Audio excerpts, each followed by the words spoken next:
नमस्कार दोस्तों, स्वागत है आपका आपके अपने news channel Jharkhand news network में। आइए जानते हैं आज की 25 मुख्य बड़ी खबरों को।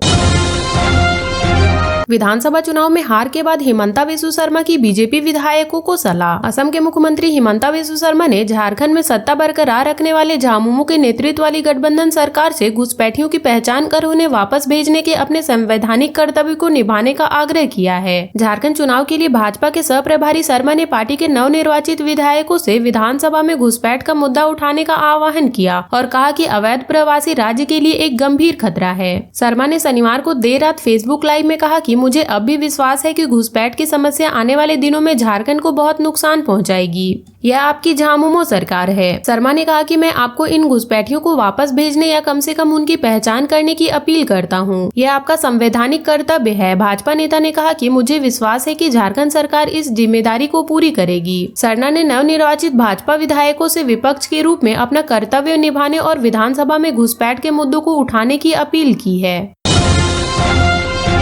झारखंड के 9 विधायकों की जीत का अंतर नोटा से भी कम। इस पार्टी के हैं सबसे अधिक नेता। विधानसभा चुनाव 2024 में 9 सीटों पर जीतकर विधायक बने प्रत्याशियों की जीत के अंतर से ज्यादा वोट नोटा को मिले हैं। इनमें कोडरमा से डॉक्टर नीरा यादव, सिमरिया से कुमार उज्जवल, लातेहार से प्रकाश राम, डाल्टनगंज से आलोक कुमार चौरसिया, कांके से सुरेश कुमार बैठा, छतरपुर से राधा कृष्ण किशोर, निरसा से अरूप चैटर्जी, सिंदरी से चंद्रदेव महतो और मांडू से निर्मल महतो चुनाव तो जीत गए हैं, लेकिन उन्हें नोटा को भी मिले वोट से कम अंतर से जीत हासिल की है। इसमें सबसे ज्यादा 4 भाजपा, 2 कांग्रेस, 2 माले और आजसू के 1 प्रत्याशी शामिल हैं। चुनाव में नोटा को कुल 2,26,431 लोगों ने विकल्प के रूप में चुना है। यह कुल वोटों का 1.27% है। कई बड़ी पार्टियां और राष्ट्रीय दल भी नोटा से पिछड़ गए हैं। राष्ट्रीय पार्टी बीएसपी का वोट शेयर केवल 0.78% रहा। इसी तरह से समाजवादी पार्टी को 0.73% ही वोट मिला है। सीपीआई को 0.20% और सीपीएम को 0.19% वोट मिले हैं। असदुद्दीन ओवैसी की पार्टी एआईएमआईएम का वोट शेयर 0.11% रहा। नोटा के मुकाबले इन सभी दलों को कम वोट मिले हैं। वहीं विभिन्न सीटों पर चुनाव लड़ रहे सैकड़ों निर्दलीय और छोटे दलों के प्रत्याशी को नोटा से कम वोट मिले हैं।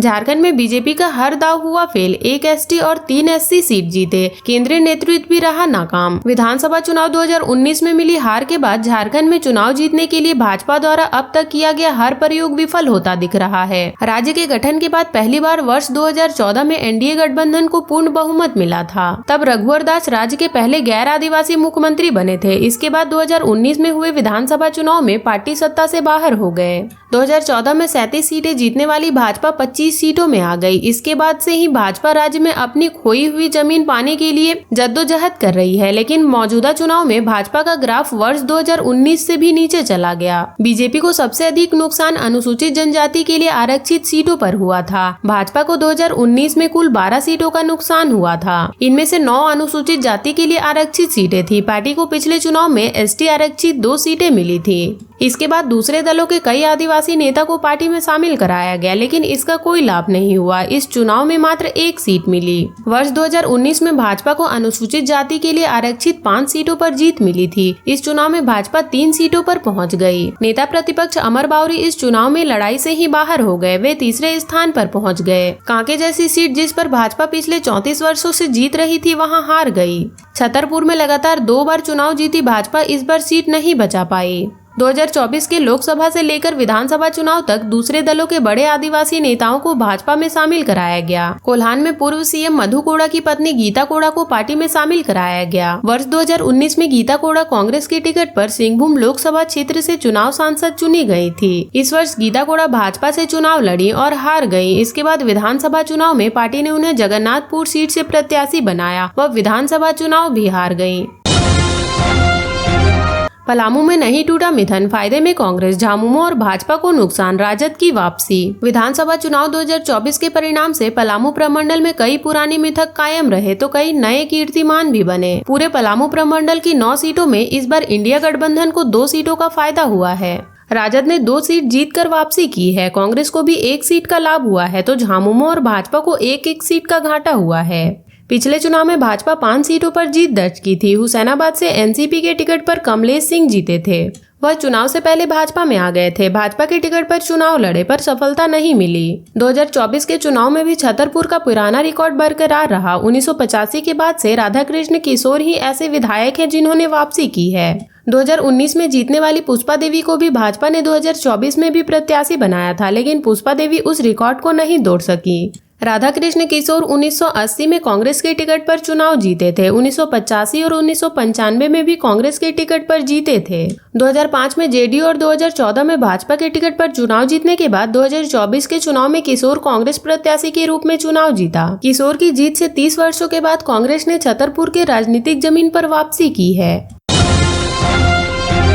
झारखंड के 23 नवनिर्वाचित विधायक पूर्व सीएम, मंत्री, सांसद व विधायक के रिश्तेदार। झारखंड में इस वर्ष के विधानसभा चुनाव में एनडीए व इंडिया गठबंधन की ओर से 40 ऐसे प्रत्याशी चुनाव लड़ रहे थे जिनका पारिवारिक पृष्ठभूमि राजनीतिक रहा है। इनमें से 23 प्रत्याशी चुनाव जीतने में सफल रहे। 18 प्रत्याशी को हार का सामना करना पड़ा। जो 40 उम्मीदवार चुनाव लड़ रहे थे उनमें 17 भाजपा, 10 झामुमो, 8 कांग्रेस, 2 आजसू, 2 माले और 1 राजद के प्रत्याशी थे। दोनों गठबंधन के राजनीतिक परिवारों से जुड़े जिन प्रत्याशियों को टिकट दिया गया है उनमें सीएम, पूर्व सीएम, मंत्री, सांसद, पूर्व मंत्री, विधायक और पूर्व विधायक के रिश्तेदार शामिल थे। इनमें से 23 प्रत्याशी चुनाव जीतने में सफल रहे। भाजपा ने जिन 17 प्रत्याशी को मैदान में उतारा था उनमें से 10 को हार का सामना करना पड़ा। 7 प्रत्याशी को ही जीत मिली।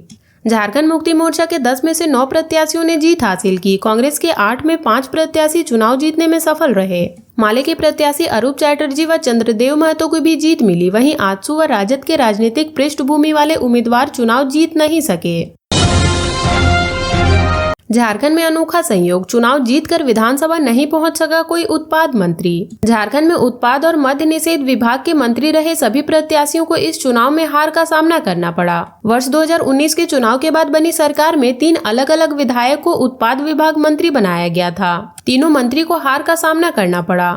जगन्नाथ महतो के निधन के बाद उनकी पत्नी बेबी देवी को उत्पाद मंत्री बनाया गया था। इस चुनाव में उन्हें हार मिली। चंपई सोरेन सरकार में मिथिलेश ठाकुर को उत्पाद विभाग में मंत्री पद की जिम्मेवारी मिली थी। ठाकुर भी अपनी सीट नहीं बचा पाए। इसके बाद फिर बनी हेमंत सोरेन की सरकार में वैद्यनाथ राम को उत्पाद विभाग का मंत्री बनाया गया। वैद्यनाथ राम को भी हार का सामना करना पड़ा। इस तरह राज्य के 4 मंत्रियों की हार हुई। इनमें से 3 झामुमो के मंत्री हैं। तीनों उत्पाद विभाग की जिम्मेवारी संभाल चुके थे। चुनाव में वैसे प्रत्याशी जो पूर्व में उत्पाद मंत्री रहे हैं उनकी भी हार हुई है। जयप्रकाश पटेल, कमलेश सिंह व राजा पीटर भी पूर्व में उत्पाद मंत्री रहे हैं। इनको भी हार का सामना करना पड़ा। जेपी पटेल मांडू सीट से कांग्रेस की टिकट पर चुनाव लड़ रहे थे। वहीं कमलेश सिंह हुसैनाबाद से भाजपा के प्रत्याशी थे, जबकि राजा पीटर जेडीयू की टिकट पर तमाड़ से चुनाव लड़ रहे थे। उल्लेखनीय है कि इससे पूर्व भी उत्पाद मंत्री रहे नेताओं के चुनाव हारने का रिकॉर्ड रहा है। राज्य के पूर्व सीएम रघुवर दास ने भी उत्पाद मंत्रालय अपने पास रखा था। पिछले चुनाव में उन्हें भी हार का सामना करना पड़ा था। राजद कोटे से ये विधायक बन सकते हैं मंत्री, लालू यादव लेंगे अंतिम फैसला। राजद विधायक दल की बैठक रविवार को हुई। इसमें राजद विधायकों की ओर से देवघर में निर्वाचित विधायक सुरेश पासवान को दल का नेता चुना गया। पासवान के मंत्री बनने की संभावना बढ़ गई है। वर्तमान विधानसभा में राजद के 4 विधायक चुनाव जीत कर आए हैं। बैठक में विधायक सुरेश पासवान, गोड्डा विधायक संजय प्रसाद यादव, हुसैनाबाद विधायक संजय सिंह यादव और विश्रामपुर विधायक नरेश सिंह शामिल हुए। विधायकों ने सर्वसम्मति से अपना नेता चुना। बैठक में राजद के प्रदेश प्रभारी जयप्रकाश नारायण यादव, भोला यादव, भीम यादव सहित कई नेता शामिल हुए। मंत्री पद को लेकर भोला यादव ने कहा कि इसके लिए पार्टी के सुप्रीमो लालू प्रसाद यादव को अधिकृत किया गया है। संताल परगना के निर्वाचित विधायकों को रविवार को रांची पहुंचने में देर हो सकती है। इसे देखते हुए रांची से हेलीकॉप्टर भेजा गया है। रांची में इंडिया गठबंधन की बैठक में हिस्सा लेने के लिए रविवार को दुमका विधायक बसंत सोरेन हेलीकॉप्टर से जामताड़ा पहुंचे और पूर्व स्पीकर और नाला के विधायक रविंद्रनाथ महतो को साथ लेकर रवाना हुए। उनके साथ ही मधुपुर विधायक हफीजुल हसन और पागुड़ विधायक निशात आलम भी उसे हेलीकॉप्टर में रांची पहुंचे।